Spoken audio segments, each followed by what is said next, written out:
It's the Happy Families podcast. It's the podcast for the time-poor parent who just wants answers now. What seems to serve our children best is not early specialisation. Having a really wide range of experience seems to serve our kids better. And now here's the stars of our show, my mum and dad. Hello, this is Dr. Justin Coulson, the founder of happyfamilies.com.au. It's so good to have you here on the Happy Families podcast. I'm here with Kylie, mum to our 6 kids, and my podcast partner, and most importantly, my wife. I was doing the maths the other day, and it's actually been so long that I'm struggling to work it out. Well, we married it was 98, wasn't it? Early 98?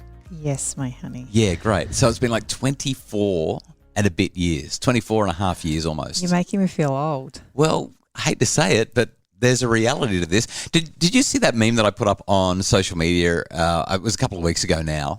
It just went absolutely crazy, doing some maths about how old you'd be if you were born at a particular time. Did you catch that one? Yeah, I did. It was frightening. I've dragged it up here so that I can share it with you. In case you didn't see it on Facebook, the comments were so funny as people sort of reflected on what I had said or what the meme said. It says, when you realise that 1970 and 2022 are as far apart as 1970 and 1918. I'm just going to need a minute, is what it said. And people were like, that's shocking. I need to sit down. One person said, when you were born in 1950 and realised that time difference takes you to 1898. I was like, whoa. And a whole lot of people are like, yeah, I need to have a lay down. That's not making me feel very good. Somebody just said, why would you say that? Why would you do that? I can't believe you do that. And I think I need a minute to digest this. The funniest one was somebody who said, you don't do maths right. That can't be right. Anyway, today's conversation is not about how old we're all getting. It's a conversation about extracurricular activities. Having a conversation recently with somebody who said, how do you decide which activities are the most important? Like, there are so many things that you can do. Kylie, you can put the kids into swimming and music. There's art classes and drama. You can stick them into martial arts, self-defense. Yeah, sure. And the list goes on and on. You can get them speaking extra languages, doing their musical instruments, doing their tutoring and all that sort of thing. And it's an expansive list. Maybe you want them to do some acting, some drama, some media team stuff. sports. Yeah, there's all the competitive stuff as well. And this person said, there's so many things that my kids want to do, and there's so many things that I want them to do. How are you supposed to decide? And so I thought we'd give you the list of what your child should be doing. I don't know if I want to be a part of this list. Simple. It's easy. Just pick one thing, one sport, one musical activity, or one sort of artistic endeavour. Done. Job fixed. Is that not okay? We can't say that? You know, it's interesting. Over the years, our ideas and ideals and values around all of this have changed so much because each of our children is different. It would be so awesome to think that we could have 6 children who just want to do the same thing at the same time in the same place, but that's not how it's worked out. We have 6 daughters. Could you all just play netball? Job We'd done. almost have a team. Yeah, we would. Yeah, how good would that be? Anyway, that's not how it works. So today we thought we would share some hints, tips and ideas for how you can work out for yourself and for your family what activities are most important for your children to do and which activities you might want to take a pass on. And no, we're not going to go through the whole list of all of the options. Instead, we're going to share some basic principles to guide the decision making. And the first one has to do with... How old are your children? Yeah. You really don't want to be giving your 2-year-old piano lessons. Except it happens. And every now and again, I mean, you see these YouTubes. I remember watching YouTube a little while ago, and there's these 5 kids, little Japanese kids, and they're all playing the guitar together. And they were, I reckon they were 4 years old. These guitars are bigger than them. And they were amazing. And I thought, I wish my kids could play the guitar like that when they were 4. But that's not what childhood is actually supposed to be about. Now, it's true if your kids are enjoying something and they want to learn it, that's fine. But you'll typically find most teachers will say, we don't want to see your kids until they're at least 8 or 9. There are some who'll take your money earlier, but the kids don't really learn and advance particularly well until they've done a little bit of extra learning. I know that there are some methods out there that are specifically designed for young kids, and there is that whole music appreciation thing, but you're really just spending a whole lot of money and giving up a whole lot of time to have somebody else look after your kids. and teach them stuff that's fun. But if you really want them to learn something and fall in love with it, wait until they're a little bit older, is what I would generally advise. Yeah, we actually broke that rule a little bit because we had one of our children who from a very early age just loved to tinker on the piano. And when she was 3, we actually decided to put her into music lessons because you could see she wanted to be there, and she actually had a little bit of a knack to finding the right notes. But I very quickly worked out that while she loved playing, her teacher was so hardcore. Regimented, yeah. It was like, no, this is not what I want. I just wanted her to continue to appreciate and to kind of learn a little bit. And so we ended up pulling her out, and she didn't play for the next 3 or 4 years. Oh, at least. I think she was 8 or 9 before she went back. Yeah. Yep. But she has continued to love it. Yep. So finding the right kind of fit and feel is important. But I also recognise that at 3, I was paying for appreciation as opposed to learning skills. Yeah, and that's exactly what it is. If you've got young kids who are playing any kind of sport or who are playing musical instruments or doing any kind of extracurricular activity, you're going to find that in those early years, up to at least 6 or 7, but more likely 8 or 9, you're paying for them to have an experience more than you're paying for them to develop any genuine proficiency. And in fact, we see this, if I can draw an educational corollary, we see this when we teach kids to read and write from a young age, which we tend to do in Australia. We've got kids reading and writing from 4 or 5 years of age. In some of the Nordic countries, they don't really bother teaching them to read or write until they're 6 or 7, even though the kids are enthusiastic about it and want to do it. They say, no, you'll be fine. You'll be able to work that out later. And they start teaching them at about 6 or 7. By the age of 11, their kids are more advanced. They've passed what our kids are doing, even though our kids have had an extra 2 or 3 years of doing it.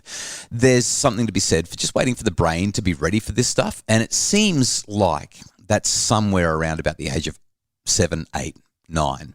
So that would be the first thing. Don't push too hard when they're young. In fact, you know what they need most when they're young? Kids just need to have unstructured time. They just need to be allowed to be kids. Yeah, to play. That's exactly what it is. Down at the park, in the dirt, climbing up the trees, doing stuff in the backyard, whatever it is. They just need the opportunity to play, minimising their screen access and just having them outdoors in nature with other kids. That's going to do more for them than all of the structured activities in the world in those first half a dozen, maybe even 8 to 9 years. So that would be the first principle to consider. How old is your child?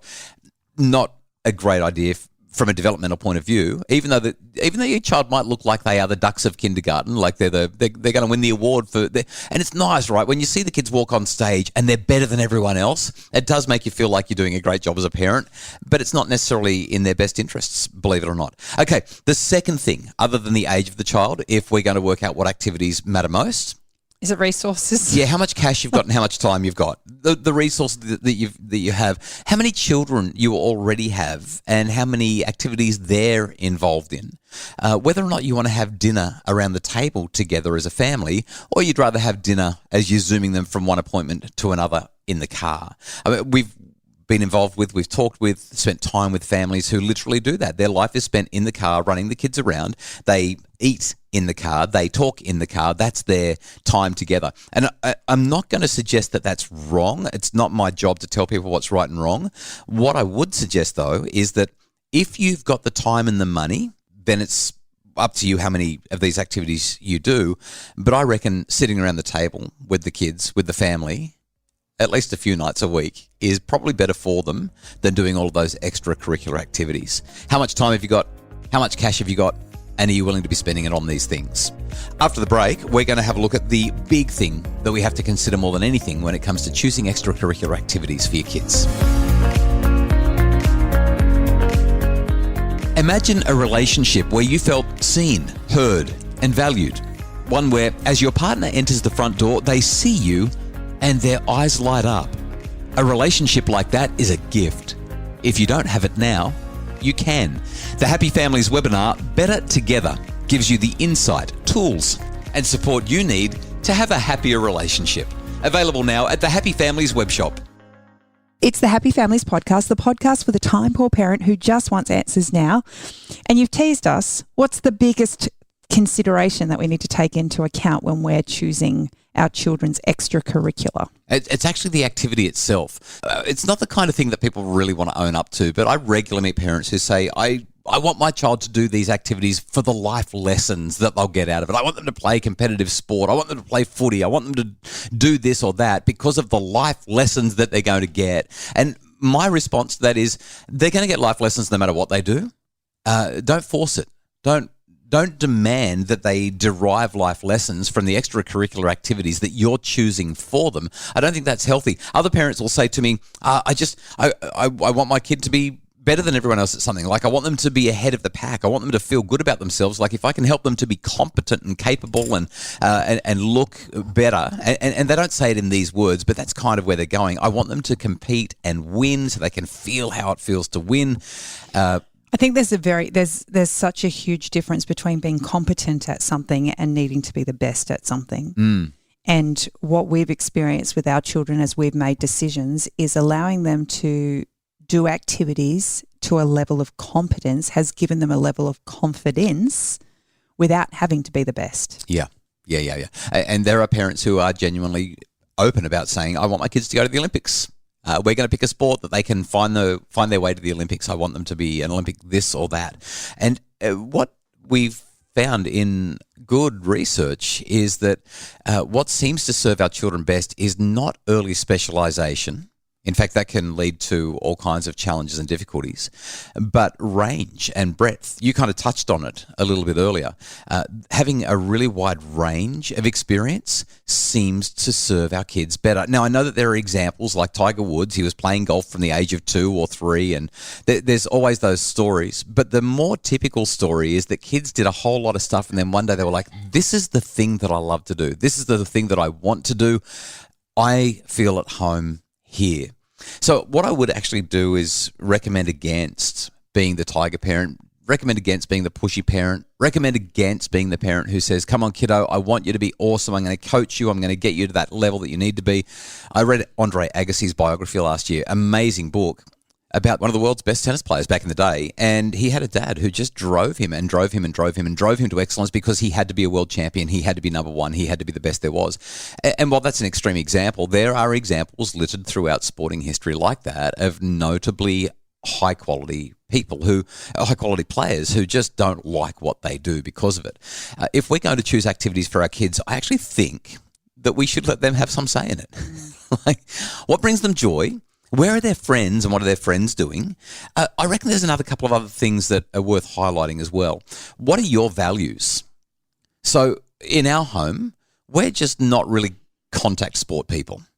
So we don't have sons, so this is not an issue for us. None of our girls have said, I want to play tackle rugby or footy or anything like that. But if we had sons, we probably would not be steering them towards that kind of game. If they insisted on playing, then I don't know if we'd stand in the way of it, but it's certainly not the kind of thing that we would encourage because we're just not those people. We're not a gun family. So we're not going to say, hey, let's go and do clay pigeon shooting or let's go out to somebody's farm and use kangaroos and pigs as target practice. What are your values? Because your values are going to drive to some extent the choices that you make. And as an extension of that, we don't even like competition.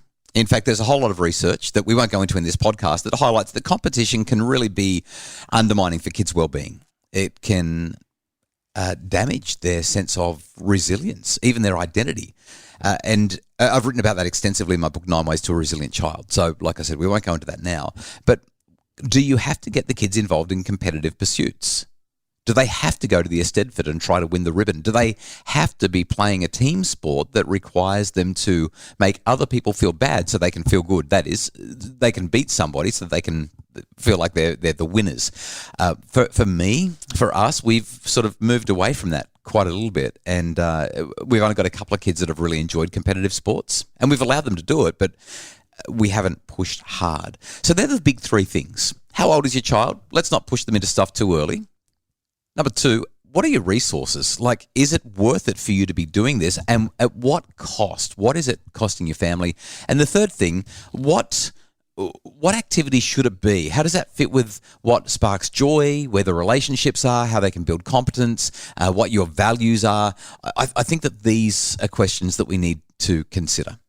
I think it's so easy at times to kind of feel like we must be doing things wrong if our kids don't stick at something, or if they can't make a decision on what they want to do or what they love doing. But our job as parents is to give them a multitude of experiences so that they can work out and find out where their joy is sparked.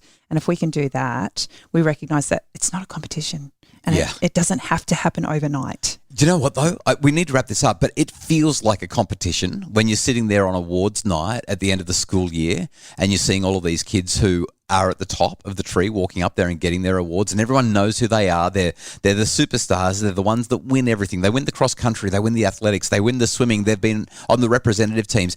And as parents of kids who don't tend to walk up on stage and collect those awards, I know that there's part of me that goes, oh, maybe we should push the kids harder. I mean, our kids could do this. Our kids are able to do it. But here's what I think is a helpful reality check. There aren't too many people I know that have an Instagram profile or a Twitter feed, a Twitter handle, a Twitter profile that says, I was the Year 5 Sports Star of the Year at my public school. Do you know what I mean? Like, we don't hang on to the glories of our sporting adventures from our primary school or even our high school days throughout the rest of our adult life. And it's not really a particularly good indication of who our children will grow up to be, their character, their capacity, their contribution. So it's important that they do stuff. It's good for them to have those structured activities as well as lots of unstructured play. But let's not allow it to define them unless they're the one that's driving the definition because it means so much to them and they get so much joy from it. The Happy Families podcast is produced by Justin Rulon from Bridge Media. Craig Bruce is our executive producer. And if you'd like more info about how to make your family happier, we would love for you to join us at happyfamilies.com.au.